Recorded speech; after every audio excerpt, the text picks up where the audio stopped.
깊이 있는 분석과 새로운 시각이 함께합니다. 네, 한 번에 이해하는 경제 토크쇼 경제 현장 오늘 시작합니다. 미국의 비디오 게임 소매업체인 게임스톱 주가가 어제 하루 92% 상승했습니다. 최근 9거래일 사이에 642% 오른 건데요. 게임스톱 주식이 주목을 받는 것은 개인 투자자들이 공매도 세력과 결사항전에 나섰기 때문이죠. 국내에서 거세지는 공매도 논란에도 IMF가 가세했습니다. 네, 선거를 앞두고 이 경제에 정치가 개입하는 상황이 연출되고 있는데요. 어떻게 봐야 할까요? 또 공매도의 앞날까지 전망해보는 시간 마련했습니다. 시청자 여러분 궁금하신 점들은 유튜브 실시간 댓글을 통해서 많이 참여해 주시고요. 오늘 두 분과 함께하겠습니다. 서지용 상명대 교수, 이인철 참좋은경제연구소장 자리하셨습니다. 어서 오십시오. 안녕하세요. 그렇죠. 자, 이 주식을 빌려서 파는 공매도 지금 3월 15일까지 지금 금지가 되어 있는데 연장하느냐 마느냐 놓고 논란이 거세지고 있어요. 토론에 들어가기 전에 우선 두 분의 입장을 좀 간단히 들어보겠습니다. 서 교수님 어떻게 짧게? 예, 공매도의 순기능이 분명히 있지만은 지금 3월 16일 날 개정 다시 재개하는 것보다는 이제 조금 제도적 보완을 통해서 개인 대주 환경하고 그다음에 그 기관의 대차 거래에선 불공평성, 그다음에 이제 불법 공매도에 대한 근절 이런 보완책이 마련된 다음에 재개하는 게 그러니까 바람직하다 3월 생각이 됩니다. 16일 바로 재개하는 건 좀 곤란하다? 보완책이 예, 필요하다? 오늘 이수영님 어떠세요? 뭐 개인 투자자 입장을 감안하면 당연히 뭐 연기하거나 이제 이 보완 이후에 재개하는 게 맞겠지만 그러나 지금 글로벌 금융 시장의 눈초리 화두가 지금 우리에 쏠려 있는 만큼 네. 3월 16일 예정대로 이제 공매도 제한 조치를 풀되 다만 이제 일부 대형주에 한해서 그렇습니다. 정말로 이제 어떤 불공정 거래가 일어날 수 없는 부분에 대해서 순차적으로 풀면서 이 보완할 걸 좀 보완하는 작업이 필요하지 오케이. 않나 생각이 듭니다. 일단 해제를 하자. 금지 조치를. 그렇군요.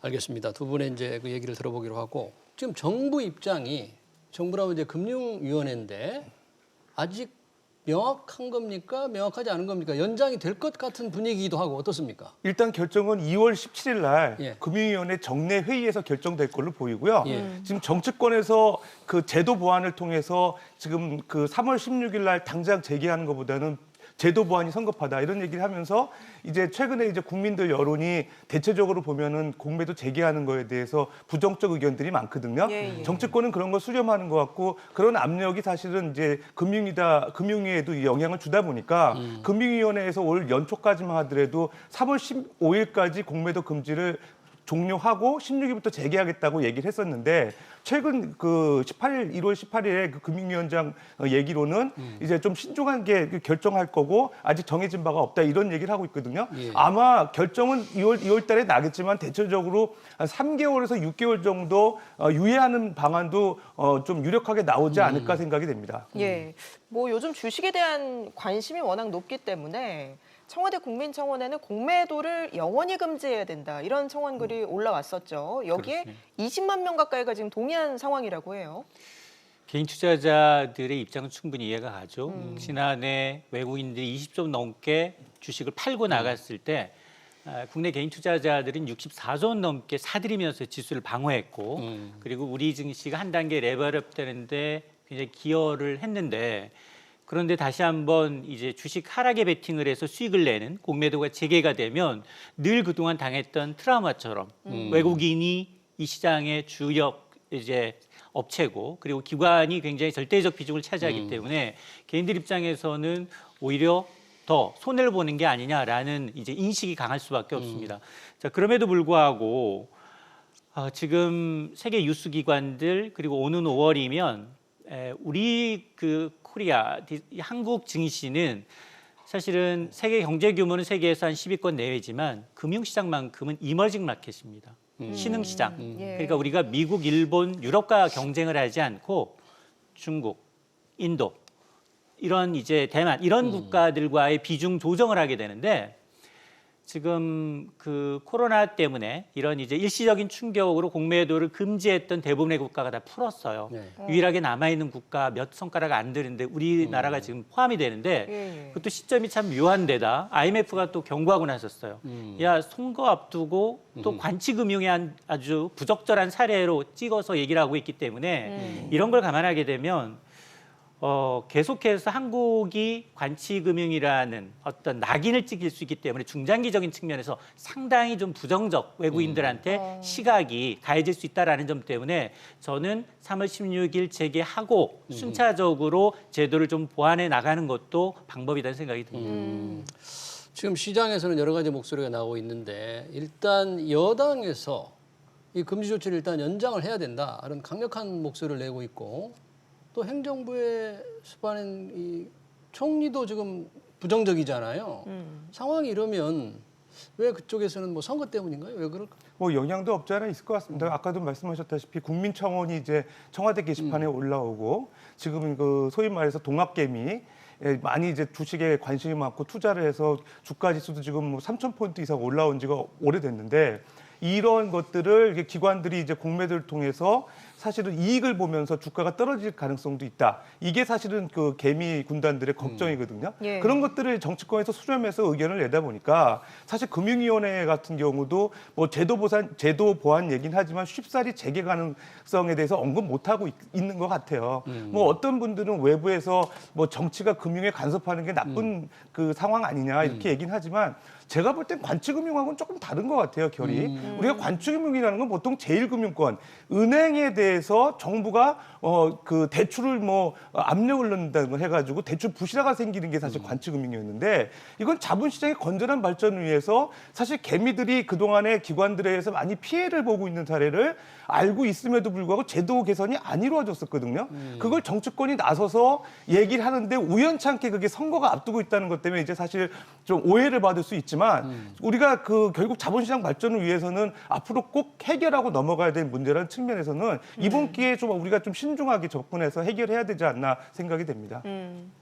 자, 이 공매도 조치가 아까 말씀하실 때 위기를 맞아 우리하고 한두 나라밖에 더 안 되잖아요. 현재 금지해 놓은 거. 인도네시아를 제외하고는 대부분의 선진국들이 다 이제 한 차례 연장했다가 미리 예. 앞당겨서 재개한 국가도 있고요.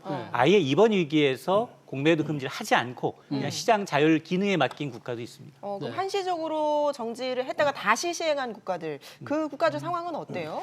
그 국가들의 상황은 최근 증시의 특징이 유동성 장세예요. 돈의 힘으로 밀고 올라가는 장세에서는 공매도가 재개됐다 하더라도 물론 뭐 시간을 어느 정도 기한을 두냐에 따라 달라질 수 있지만 대부분의 국가에서 주식시장이 올랐습니다. 공매도가 재개됐다고 해서 반드시 떨어지는 게 아니라 물론 뭐 공매도가 재개되면 이제 하락 쪽에 베팅을 하다 보니 추가적으로 그쪽 분야에 대한 물량이 늘어나는 건 사실이지만 그러나 시장의 펀더멘털은 실적, 경기거든요. 이제 그런 걸 반영하다 보니까 뭐 한 개 국가, 말레이시아를 제외하고는 대부분의 국가에서 두 자릿수 넘게 증시가 상승을 했어요. 그러니까 단편적으로 얘기하기는 힘들지만 공매도가 꼭 시장의 절대 악이다라고 이제 얘기하는 건 아니다라는 겁니다. 그러면 공매도가 꼭 필요한 공매도의 순기능 이런 것 때문에 공매도는 이런 우려에도 불구하고 좀 해야 되겠다. 그 순기능을 좀 들어주신다면 어떻겠습니까? 맞습니다. 이게 사실은 그 묻지마 투자 이런 유동성 장세에서는 덩달아 투자를 하게 되고 기업의 펀더멘털보다는 먼저 주식은 뜁니다. 그러다 보니까 주가 거품을 굉장히 키울 수 있지만 그러나 이제 기관들이 갖고 있는 정보력을 감안해서 그런 주가 거품을 이제 좀 먼저 해소하는 방지를 해소하는 정책이 분명히 있고요. 또 하나는 하락장에서는 누구도 투자를 하지 않습니다. 그러다 보니까 하락장에서 유동성을 또 공급하는 측면이 있고요.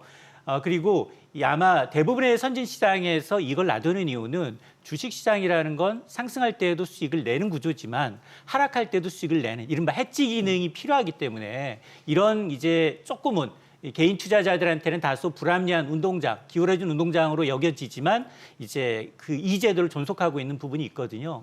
그러다 보니까 지금 뭐 기한 연장뿐 아니라 일부에서는 아예 폐지하자. 예. 라는 주장이 있지만 폐지가 결코 우리한테 득이 되느냐 실이 되느냐 좀 따져볼 문제입니다. 공매도가 시장에 거품을 가라앉히는 순기능이 있기는 하지만 지난 사례를 봤을 때 공매도 때문에 개인들이 피해를 보는 사례가 없지 않았잖아요. 그렇습니다. 많습니다. 예를 들어서 우리나라 시장에 특히 그런 현상들이 많은데 대체적으로 시젠이라는 그런 최근에 기업들 많이 아실 거예요. 진단 키트. 시젠 같은 경우는 최근에 이제 코로나19 그 진단 키트 개발한 업체거든요. 네. 그렇기 때문에 이제 매출이 1조 원이 되고 상당히 이제 주가가 오를 수 있는 여건이 조성이 됐음에도 불구하고 최근에 이제 주가 상승폭은 그렇게 눈에 두드러지게 나오지 않습니다. 지금 보면 17만 원 정도 되고 있는데 오늘도 보니까 주가 좀 떨어졌더라고요. 근데 이제 최근에 그거보다도 그 이제 주가 많이 오르는 거 관련돼서 이제 개인 투자자들이 이 공매도 때문에 이제 주가가 많이 떨어지는 거 아니냐. 그래서 그거에 대해서 사실은 소송도 제기할 움직임 보여주고 있거든요. 근데 그런 상황이 지금 왜 나타나느냐? 대체적으로 차이는 이런 것 같습니다. 삼성전자는 그러면 공매도하면 안 떨어지는데 그 코스닥 그 바이오 업종 같은 경우는 왜 떨어지느냐? 차이는 기본적으로 그 시총에 있는 것 같아요. 규모의 차이가 있는 것 같고요. 그러니까 예를 들어서 그 기본적으로 삼성전자 같은 거는 기관들이 주가가 많이 떨어지면은 꼭 포트폴리오를 유지하는 차원에서도 매수를 해야 되는 업종이거든요. 그러다 보니까 또 사주게 되거든요. 그러니까 어느 정도 주가가 떨어졌다가 다시 원상 회복하는데 이런 코스닥 그 소규모 업종 같은 경우는 일종의 소외 기업이 되는 거죠. 그러면서 잘 주가를 떨어지면 잘 안 들여다보고 계속 오를 가능성이 떨어지고. 그러니까 포트폴리오 주요 업종이냐 아니냐에 따라서 다른 시총 그 기준이 다르고요. 그다음에 두 번째는 외국인들의 투자 행태가 다릅니다. 외국인들 같은 경우는 주로 그 자국 편향 가설이라고 하는데 해외에서 자기네들이 봤을 때 외국 기업으로서 가장 대표하는 기업들, 잘 들어봤던 기업들을 우선적으로 투자하는 경향들이 있어요. 이게 이제 홈 바이어스 하이파시스라고 그래가지고 자국 편향 가설이라고 하는데 우선적으로 자기가 안전한 종목을 우선 사거든요. 근데 시젠 같은 경우는 우리나라 사람들은 잘 알지만 잘 모르거든요. 그러니까 공매도에서 한번 주가가 폭락이 되면은 다시 회복하는데 상당 시간이 걸린다는 게 이미 입증이 됐고요. 이제 특히 요즘에 유동성 장세이기 때문에 어느 정도 이제 그 유동성으로서 주가 하락폭을 제한은 하고 있지만 상대적으로 기관들이 대규모 물량을 갖고 매도 물량으로 나왔을 경우에는 상당히 주가의 부정적 여파는 특히 코스닥 바이오 업종에 미치는 여파는 클 것 같습니다. 네. 지금 서 교수님이 시젠을 얘기해 주셨는데 이 사실은 지금 현재 공매도가 금지돼 있는데 그 상태에서 시젠은 공매도가 이루어졌단 말이죠. 그러니까 지금 금지돼 있어도 부분적으로 허용된 경우가 있는 거죠. 맞습니다. 앞서 말씀하셨던 네. 것처럼 일단 시장에 잘 알려져 있지 않거나 아니면 유동성이 워낙 적기 때문에 네.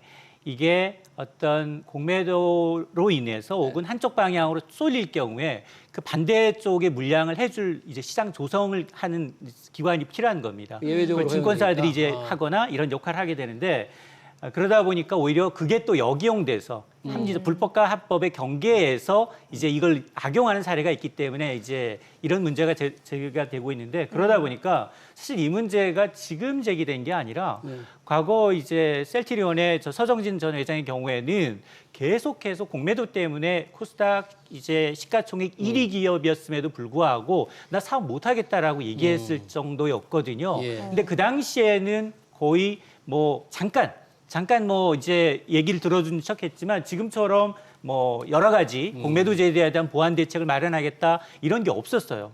그러다가 지금 들어서는 이제 금융위원부터 시작을 해서 각종 정치권이 이렇게 타이밍상 여러 가지 이제 개인 투자자들한테 편향된 얘기로 계속해서 공매도는 죄악시하고 있어서 그러다 보니 IMF나 이제 MSCI 5월 지수 변경을 앞두고는 이렇게 되면 과연 이제 한쪽 방향으로 해지가 불가능한 우리 시장에 머물러 있겠느냐라는 이제 얘기가 나오고 있는 거고 특히나 이제 개인 투자자들이 지금 그 계속 이 힘이 커지고 주식시장에서의 역할이 커지다 보니까 계속 많이 바뀌었어요. 뭐 일단 뭐 시장에 대한 양도세에 대한 이 양도세 기준도 낮아졌고요. 그리고 뭐 여러 가지 이 개인 투자자들이 눈치를 보면 행동하는 것들이 나타나다 보니 딱 외국계에서 볼 때는 기관 투자자들의 입장에서 보면 이게 한국 시장이 정상적인 자율시장 기능을 시장 기능 순리대로 가고 있는 게 아니다라는 이제 이 시그널로 해석을 할 수 있는 부분입니다. 그럼 현재 공매도가 지금 금지되어 있는 지금 상황에서 그래서 외국인들이 특히 헤지펀드가 해지를 하기 어려우니까 현재 투자를 좀 적게 하고 있는 겁니까? 공매도 금지 영향이 지금 나타나고 많이 있는 겁니까? 어떻습니까? 그러니까 지금까지는 그래도 이제 우리나라뿐 아니라 뭐 인도네시아도 비롯해서 이제 일부 국가가 남아 있기 때문에 더 문제가 안 되겠지만 여기서 우리가 또 한 차례 내지는 두 차례 3개월 내지는 6개월 더 연장을 하고 그러면서 5월이 지나면 이제 그때는 이제 신흥국 지수의 큰 손들의 어떤 올해 투자 비중이 조정에 들어가게 되면 실제로 칠레의 경우에는 이제 경고를 받았어요. 비슷한 이유로 공매도를 자국 시장 안정 보호를 위해서 계속해서 금지하다 보니 이 경고를 받은 경험이 있기 때문에 우리도 지금 예외 안전지대는 아니다라는 겁니다. MSCI의 선진국 지수 못 가는 이유 공매도가 있을 수 있지만 뭐 다른 이유도 많이 있겠죠. 공매도 아니고도 MSCI 우리가 못 들어가는 이유. 예, 그게 공매도 참 예전에 저도 그러면 개인적으로 MSCI의 그 선진국 지수에 편입 못 되는 게 상당히 안타까운데요. 그 FTS, 그 파이낸셜 타임스가 그 주관하는 FTSE에는 선진국 지수로 우리가 오래전에 편입이 됐어요. 그러면 MSCI는 사실 미국계 기관이고 얘기 말씀드렸던 FTSE는 그 영국계 기관이거든요. 근데 시장 지배력 측면에서 MSCI가 훨씬 크죠. 그럼 우리 왜 못 들어갔느냐? 결과적으로 시장 변동성이 너무 크다는 거예요. 우리나라 기관들의 그 투자 행태나 외국인 투자 행태들 보게 되면 소위 말해서 한머니 성격을 갖고 있다는 거예요. 고수익을 낸 후에 이제 차익 실현하고서 이제 외국도 빠져나가는 그런 시장으로 인식이 되다 보니까 그런데 뭐 말씀하신 대로 이제 공매도도 그 중에 하나겠죠. 그 제도가 얼마나 다 보완이 되었고 가장 중요한 건 투자자 보호가 잘 기능하는 제도적 시장이냐. 그게 사실은 제일 중요한 관건이거든요. 거기서 이제 사실은 좀 마이너스 점수를 받은 것 같고요. 우리나라는 MSCI에서 지금 이머징 마켓 지수에 편입이 돼 있었거든요. 근데 이제 지금 말씀하신 대로 5월에 이제 심사가 정례적으로 있는데 거기서 만약에 우리가 공매도 금지를 계속 뭐 인도네시아처럼 이제 연장하거나 제대로 시행을 안 할 경우에는 그 편입 비율을 아마 축소시킬 거예요. 지금 인도네시아 같은 경우는 1.4% 정도 이머징 마켓 지수 산정하는데 편입이 돼 있다가 지금 한 1%포인트 이상 이제 그 줄였거든요. 그런 조치를 받게 될 가능성이 있는 거죠. 뭐 그렇다선 치더라도 그 지수가 결과적으로는 그 MSCI에 들어가면은 우리나라 시장이 외국인 자금들이 좀 장기로 들어오는 안정화된 시장으로 갈 수 있는 좋은 기회긴 하지만 어쨌든 우리나라 지금 국민들이 그 대다수의 국민들이 주식시장에 지금 올인하고 있는 상황에서 이제 그 MSCI 때문에 우리가 그 공매도를 제기한다는 건 사실 그렇게 명분이 크지 않은 것 같습니다. 근데 저의 궁금증은 공매도를 금지를 연장하느냐 해제하느냐에 따라서 MSCI 지수 편입되는 게 결국 결정적인 요인이 되느냐 뭐 그건 아닐 것이다. 일단 아까 뭐 말한 대로. 감점 요인이라는 네. 거고요. 전반적인 시장 흐름과 그리고 이제 미래의 성장 동력 있는 기업들이 얼마나 되냐. 제2의 삼성전자처럼 전 세계 기관 투자자들이 관심을 갖고 있는 종목들이 얼마나 되냐겠죠. 근데 그런 이면에는 사실은 그 홍콩이 아시아 금융의 허브를 자랑하다 미중 무역 분쟁과 더불어서 홍콩에서 빠져나온 이 아시아 자금, 그 글로벌 자금들이 우리나라는 안 오고 있거든요. 사실은. 싱가포르나 인보와 같은 일본과 같은 이런 데는 흘러가지만 이제 한국으로 유입된 사례는 극히 드뭅니다. 그러니까 네. 이것도 하나의 케이스로 물론 뭐 공매도 하나가 전반적으로 외국인 투자 자금의 흐름을 왜곡시킬 것이다라는 건 아니지만 분명히 하나의 이유를 제공하는 단초가 되는 건 분명합니다. 네. 저희 유튜브 실시간 댓글을 통해서 보내주신 글 중에서 개인들 공매도를 허가해줘도 수익을 내기 힘들다 이런 말씀을 해주셨는데 그 뉴스 보니까 뭐 증권사들이 공매도를 위한 주식을 개인들에게 빌려줄 수 있는 이런 방안이 추진되기도 한다 이런 얘기도 있거든요. 네, 뭐 그렇습니다. 방안이 될 것으로 보십니까? 사실 그게 이제 그 언론에서는 기울어진 운동장이라고 네. 얘기를 하고 예. 있거든요. 불공평하다는 거죠. 개인의 네. 대주 거래하고 기관들의 재체 거래가 공평하지 않다. 거기는 대체적으로 이제 기관들이 잘 그 물량을 빌려주지 않는 경향들도 있고요. 빌린다 하더라도 상환 기간이 개인 같은 경우 최대 2달. 기관은 그게 제한이 없고요. 대형 증권사들이 거의 예. 개인들한테 공매도를 주식을 빌려주지 않더라고요. 거의 안 대형 빌려줍니다. 증권사들. 국민연금 같은 예. 경우는 증권금융을 통해서 이제 간접적으로 빌리고 그다음에 이제 수수료 같은 경우도 이제 연 2.5% 정도 개인은 기관은 이제 뭐 경우에 따라서 1% 내외가 되는 경우도 있고 개인에 따라 틀리지만 어쨌든 그다음에 실제 담보 같은 경우도 담보 비율이 상당히 이제 그 기관 같은 경우는 100% 이상 개인은 140%. 그러니까 이런 여러 가지 거래 비용 자체가 개인이 높아요. 그럼 거래 비용이 높다는 건 수익률 우리가 그 결정률에 상당히 그 중요한 임팩트를 영향을 주는 거거든요. 그런 측면에서 기울어진 운동장이라는 측면에서 개인이 절대 기관보다 수익률을 높게 내기는 힘든 상황이고요. 단편적인 얘기로 우리 학술 연구에서 나온 그런 사례도 있습니다. 최근에 이제 재무관리학회에서 나온 논문을 보게 되면 개인들이 일단은 거래하는데 좀 어렵다 보니까 쇼셀링을 하기 어렵다 보니까 신용 거래, 융자 거래를 하고 그다음에 이제 기관들의 그 대차 거래하고 일별 수익률을 비교해 본 게 있어요. 그 일별 수익률에서 개인이 기관보다 39배를 수익률이 덜 낮은 현상. 그러니까 기관이 더 39배를 더 벌고 있다는 연구 결과. 39배요? 예, 40배 가깝게 일별 수익이 더 높다는 겁니다. 기관이. 신용 거래를 통해 가지고 일종의 대주주 거래도 신용 거래잖아요. 그렇다고 그러면 결국 개인이 왜 기관보다 그 수익을 못 내냐? 뭐 정보력, 그다음에 위험 감내 능력 이런 차이도 분명히 있겠지만 어쨌든 이게 수수료의 그 차이도 상당히 크지 않을까 생각됩니다. 그렇군요. 여튼 방금 말씀하신 대로 개인들에게는 굉장히 부담이어서 기울어진 운동장이면 역시 다시 공매도를 허용을 하게 되면 그동안 개인들의 불만, 외국인들의 놀이터다.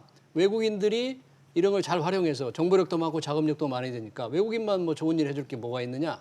금융당국이 외국계 기관 투자하고 뭐 좀 가깝냐. 뭐 이런 불만들이 좀 있는 것 같아요. 맞습니다. 아마 그게 금융당국이 아마 이번 이제 재개 여부를 결정하는데 가장 큰 어떤 변수가 될 수도 물론 있습니다. 물론 선거도 영향을 미치겠습니다만 우리나라는 개인이 공매도 비중은 1%가 채 안 됩니다. 근데 공매도가 허용이 된다 하더라도 자본욕을 갖춘 슈퍼 개미가 아니면 누가 감히 주식을 빌려서 단기간 내 2% 내지는 신용액으로 하면 6%가 넘는 이자를 내야 합니다. 그 이자를 감수하고 수익을 낼 수 있는 큰 개미가 어디 있겠습니까? 예. 그러다 보니까 아마도 두 가지 측면이 있는 거예요. 일단 접근성을 이제 높이는 방법, 개인 투자자들의 공매도 시장의 비중을 좀 높이는 방법으로 이제 가까운 일본의 경우는 거의 한 개인의 비중이 한 20% 가까이 돼요. 공매도 공매도 시장에서 지금 우리와는 좀 다릅니다. 우리는 뭐 한국 예탁결제원이나 아니면 이제 증권금융 각 증권사를 통해서 하지만 대부분 신용도가 떨어지기 때문에 개인은 불가능하고요.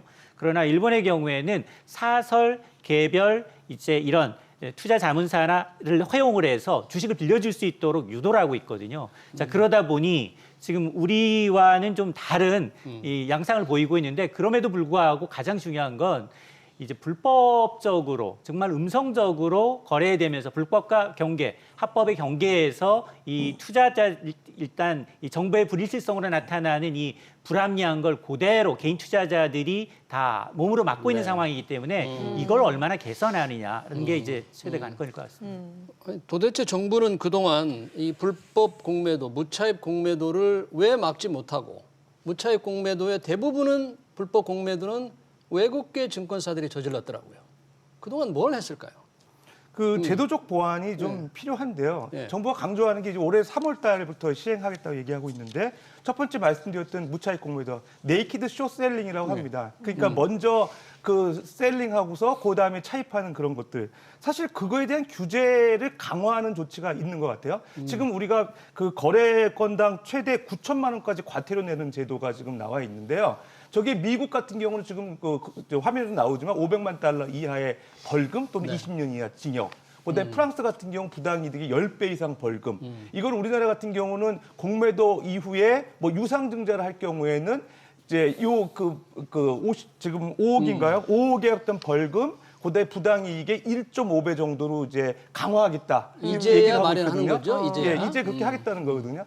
근데 이제 그거는 결과적으로 불법 공매도를 이제 규제하겠다. 뭐 상대적으로 외국에 비해서는 좀 약하지만 뭐 어느 정도 효과는 있을 것 같아요. 근데 문제는 그거를 사전에 우리가 감지해낼 수 있는 시스템이 있느냐. 결론은 없다는 거죠. 그러니까 그래요? 우리가 불법 공매도를 사실 그러니까 선매도 후 차입하는 이상 거래를 적출하는 시스템이 없다는 거예요. 다른 나라들은 잘 돼 있어요? 다른 나라들 같은 경우도 없죠, 거의. 그래요? 없는데도 워낙 페널티가 강하고요. 그 개인들이 참여하는 그 시장이라고도 인식이 돼 있고, 그다음에 시장 조성 제도가 잘 돼 있거든요. 우리 마켓 메이커라고 하는 시장 조성 제도가 사실은 이렇게 활성화돼 있지 않기 때문에 결론적으로는 얘기하면은 우리가 사전적으로 감지하는 것도 중요한데 그 감지 시스템이 없다 그러면 계속 기관들이 불법 공매도 통해서 그 차익 거래를 실현시킬 가능성이 있어 보입니다. 그러면 지금 더불어민주당의 그 박용진 의원이 이 공매도에 관해서 증권사들이 전산을 의무화해서 하자 이런 법안을 낸다고 하는데 관리가 잘 될 것도 같은데 어떻게 보세요? 그러면 그렇습니다. 좀 불법 공매도를 확실하게 막을 수 있을까요? 어쨌든 무차입이라는 것, 주식이 아예 없는 상황에서 먼저 매도를 해서 이제